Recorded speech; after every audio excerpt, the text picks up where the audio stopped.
What's going on, guys? It's Jimmy here, and welcome to our daily show where we discuss the fourth stimulus check update, the two new upcoming packages, the physical infrastructure package, the American Jobs Plan, which is part one, and the next stimulus package, which is part two, the American Families Plan, as well as what is going on in the United States today and what is going on in Washington, D.C. We cover it all here today.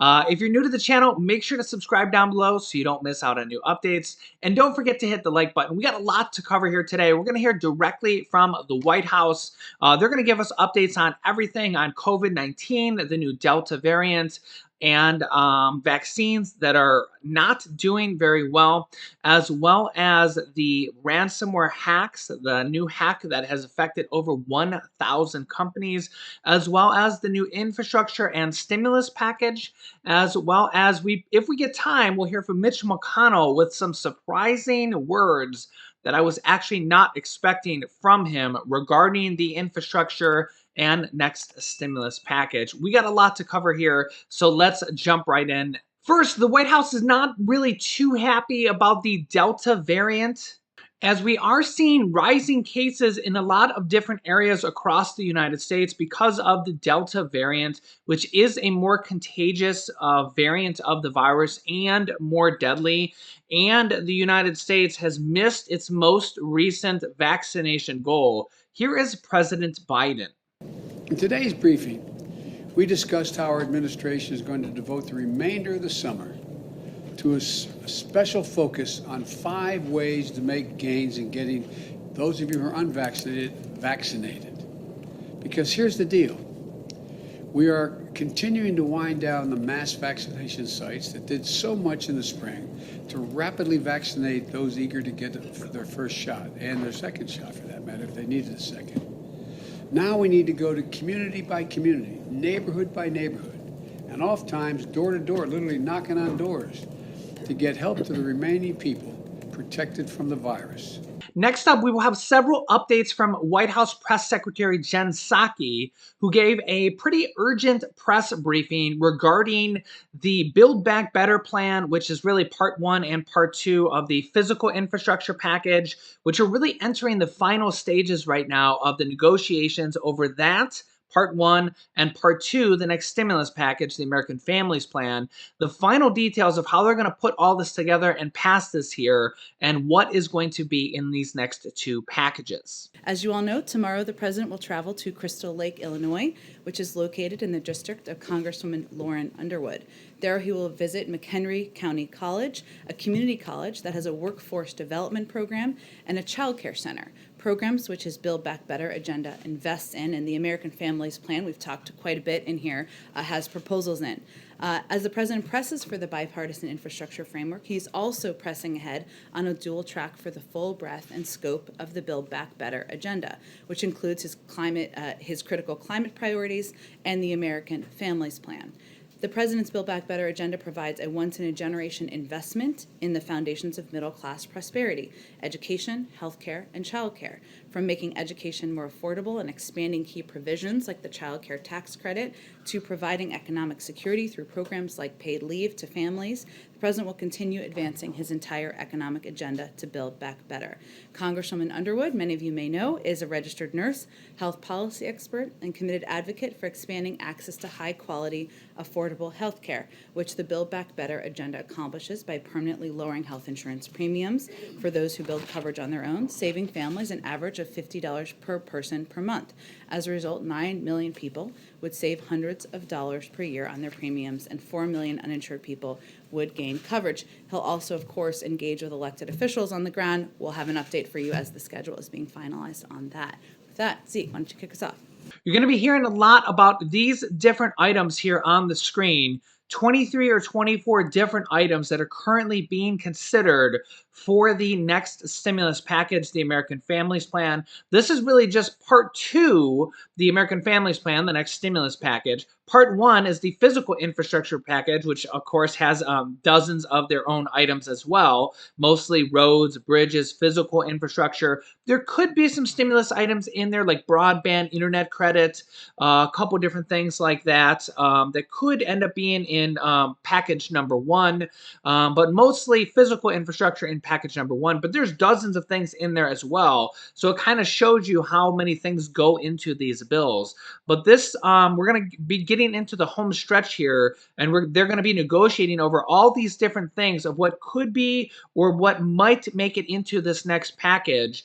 I expect that a lot of these different items will go into this next stimulus package. So this is kind of be the interesting part here of what we're going to see makes it into this next package: a possible forced stimulus check, possible monthly recurring stimulus checks that is separate than the child tax credits, which are monthly recurring checks that are going to start on July 15th of $250 to $300 per month, that are going to go out to about 36 million households, or about 65 million children.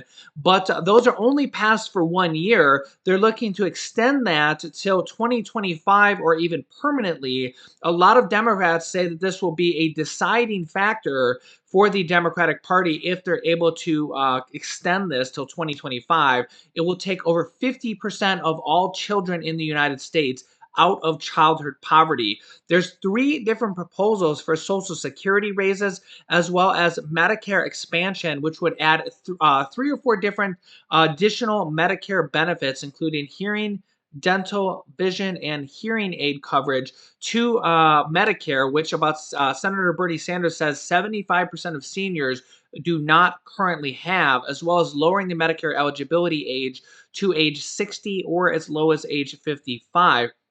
They're also talking about additional schooling, 2 years of free community college and free preschool to be included in this next package. Any of these items here are not necessarily yeses or not necessarily nos. There is not a single item on this list that is 100% yes or 100% no. Any of these items could get the axe or get the green check mark here, and will be decided within the next few coming days. I will keep you updated. It's actually going to be a very interesting time, because this is really where we're going to see all the help come down, and it's going to be, hey, yes, we're going to get items number 1, 3, 5, 7, and 9, 14, and 20, just as an example, or no, we're going to get number 2, 5, 10, 12, 14, and 16. Yeah, it's literally going to be something like that as they determine which ones are going to be in this package and which ones will be added into or will be pushed off until the next package. As yes, there will be another package in about 2.5 months. Democrats get a whole nother set of reconciliation cards where they can pass more packages through the reconciliation process without Republican support, and they'll have to use those before the 2022 midterm elections.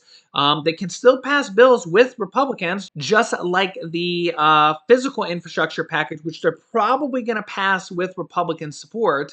If it doesn't fall apart, we will see on that. Next, let me give you an update from the White House regarding the new hack from the ReEvil group regarding they have hacked a new server, a new IT company that has hacked 1,000 different companies. Yeah, this is a bad one. And they're requesting $70 million in ransom. Go ahead. Yeah, I just want to follow up on the Castilla attack. Sure. Have you had any communication at all with Russia about this attack? And I want to ask a few more questions, but President Putin and President Biden met and discussed cybersecurity. Were you under the impression that Putin would do more to prevent these kind of attacks? So first, let me give you a little bit of an update. Since the meeting between President Biden and President Putin, we have undertaken expert-level talks that are continuing, and we expect to have another meeting next week focused on ransomware attacks. And I will just reiterate a message that these officials are sending, as the president made clear to President Putin when they met. If the Russian government cannot or will not take action against criminal actors residing in Russia, we will take action or reserve the right to take action on our own. Now, in this case, the intelligence community has not yet attributed the attack. The cybersecurity community agrees that ReEvil operates out of Russia with affiliates around the world. So we will continue to allow that assessment to continue. But in our conversations, and we have been in touch directly, we are continuing to convey that message clearly. So you've been in touch directly with, at what level of government have you been in touch with Russia on this specific issue? And then on the ransomware, the FBI has basically told companies not to pay ransomware. Are you aware whether in this particular case the ransom of $70 million has been paid, and what advice are you giving to the company? And earlier today, the CEO said that the critical infrastructure was never at risk. Do you share that assessment? Sure. Well, let me try to take each of your questions, and you can tell me if I missed one. On ransomware, what was your first question? So I go in the order. Where have you been in touch? High level of our national security team has been in touch with high level of Russian officials. On your second question, repeat it again now. Ransomware being paid, has been paid. Our ransomware policy continues to be the same as it has been for several months, which is that we do not advise. We advise against, in fact, companies paying ransomware, given it incentivizes bad actors to repeat this behavior. In terms of whether the company has paid ransom, I would refer you to the company. And in terms of assessments of the impact, we certainly we saw the company put out an extensive statement today about what the impacts were on our systems, and we certainly defer to them on the impacts.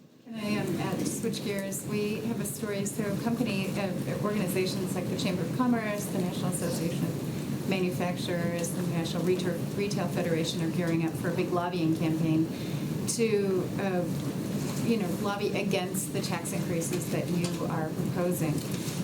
And what they say is that increasing taxes doesn't create jobs. What do you say to that? And what are you doing to counter this pretty intense push by these lobbying organizations? Well, first I would say that the American people are aligned with the president's view that corporations and the wealthiest Americans can afford to pay a little bit more in order to pay for critical investments in our nation's infrastructure, but also in initiatives and programs that will help make our country more competitive and bring more women back into the workforce. And that's what the president is proposing. I would also note that we've seen in terms of public reports that of the wealthiest companies out there, a number of them didn't pay any taxes at all. And that certainly is not something that is viable, nor does the president think that is fair, and that sends a clear message that our tax system is not set up in a fair and equitable way, and that's something he feels we should address regardless. So that's his view and his proposal. We'll have to see how successful these lobbyists are at moving the public opinion and approval rating down from what it is currently, which is the vast majority of the American people agree with the president. Go ahead. Just one quick follow-up on ransomware and then two other quick ones. From a response perspective, if this is attributed to our evil and they decide that it's based in Russia, is the president's view that the response would be proportional to just taking that actor offline, or actually directed at the Russian state instead for harboring? How do you guys approach that? It's a good question, Phil. I would say that I'm not going to be able to detail more specifics from here, but I would note that, and I would reiterate that the president's view and the administration's view is that even as it is criminal actors who are taking these actions against the United States or entities, private sector entities in the United States, even without the engagement of the Russian government, they still have a responsibility. That continues to be the president's view and the administration's view. In terms of what actions we may or may not take, I'll allow the national security team to work that through. So yeah, as you can see, there's a lot going on with our country right now, and these are really just a couple of the issues. Regarding the taxes, I left that in there because that's the core of what we talk about on our show here. The taxes is that there's a lot of people that are against tax hikes. A lot of Republicans right now, in fact, probably all Republicans in Congress would not vote for any of these packages, Part 1 or Part 2, if there's any corporate tax raises in there. They're just against corporate tax raises. Democrats want to raise taxes on the corporations. They say that a lot of these large corporations, the famous example is Amazon made $11.2 billion one year and paid $0 in taxes. Last year in 2020, there was 55 of the top Fortune 500 companies, the largest 500 companies in the United States paid $0 in federal taxes. Over 10% of the Fortune 500 companies paid $0 in federal taxes, and a lot of them pay just a single digit in taxes, 1%, 2%, 3% taxes. But a lot of Republicans do not want to raise the corporate tax rate at all. There's corporate groups lobbying against raising any corporate tax rates at all, saying if you raise the corporate tax rate, that does not create any new jobs. In fact, that hinders job creation. But Democrats say that this money that's what pays for infrastructure package. That's what pays for stimulus packages. So I can see both sides of the story. It's a tough position to take because I could honestly make an argument for either side. I could make an argument for the Republican side there and say, yeah, taxing corporations does take money out of their pocket, and that leaves less money for them to create more jobs. And then I could make an argument for the Democratic side there and say, yeah, but if you give money for more stimulus packages, that puts more money in people's pockets and more money for infrastructure, which creates more jobs because they have to pay people to create the infrastructure. It's a tough situation. There's not probably a right or wrong answer. I mean, I guess it really depends on which side of the coin you're looking at it. If you look at something from a purely Democratic side or a purely Republican side, that's why I try not to look at things that way. I try to look at things from both sides of the coin. It's a difficult decision. Regarding the hacks, yeah, I mean, I think that this is going to probably lead to a bigger issue. President Biden right now is taking a lot of criticism on this because he just met with President Putin just like a week or two ago. And there were headlines saying that he had a stern talk with President Putin and over the recent hacks, and then now it just happened again from this Russian re-evil group, and now it's affected over 1,000 companies, and he just had this stern talk with the Russian president, and now the biggest hack happened just again like a week later, and what's he gonna do? And I mean, I don't think we want to have World War III, but I mean, you got to do something. So what do you do? In fact, let me know your thoughts. What would you do if you were president? Would you have World War III? Would you do sanction? What would you do? Right. So it's a tough situation. Let me know what you would do, because I guess we're gonna see here. And this is where you get into these sticky situations being president because I mean, do you want to go to war? Do you lead up to steps up to that? Do you do sanctions against the country? President Putin is not cooperating at all. Let's put it that way. We'll have to see if he's coaxed into cooperating. At this point, I don't see him giving over the Russian hacker group. For all we know, they could be working for him. They could be a Russian hacker group that's working for him. Under his commands, he could be telling them what to do. They could be working, hand in hand with him. For all we know. Let me know your thoughts on this. I personally think it's going to get worse before it gets better. I mean, in fact, each one of these hacks has kind of gotten worse, and it happens again and again and again. It seems to be happening every week or two, and it getting bigger and bigger scale and demanding more and more money. I don't know where it goes from here. You can let me know your thoughts on this. I'll keep you up to date with everything. What's going on in our country today? What's going on with these next two packages? Yeah, everything that you need to know. If you haven't subscribed yet, make sure to subscribe down below. I'll keep you up to date. Remember, new videos come out here with our daily show at 10 a.m., 3 p.m., and 8 p.m. Eastern Standard Time. You can click this top video here to watch my newest stimulus check update video. This bottom video here is my newest video on what is in the physical infrastructure package and the next stimulus package. And this video teaches you how to start your own business selling products on Amazon FBA. I have had dozens of students that have replaced their 9-to-5 income selling products on Amazon FBA, and I teach them how to do that. So click on one of those videos next. Thanks, guys, and I will see you in the next video.